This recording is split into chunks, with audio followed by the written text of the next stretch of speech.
दुई आंतरराज्य बाइक लुटेरा बांधिला जलेश्वर पुलिस पाखु ओडिशा और पश्चिमबंगर विभिन्न स्थान चोरी होता 10टी मोटरसाइकेल जबत कर जलेश्वर थाना अंचल बाइक चोरी नहीं बारंबार अभियोग हो आसुला।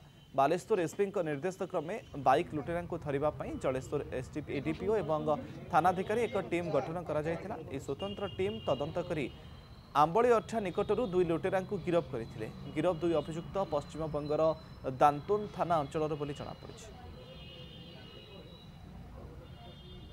गोटे गैंग को नैप करिछे एई गैंग भितरे आर भी जन अछंती एबे सुधा दुई जन को नैप करा हेछि।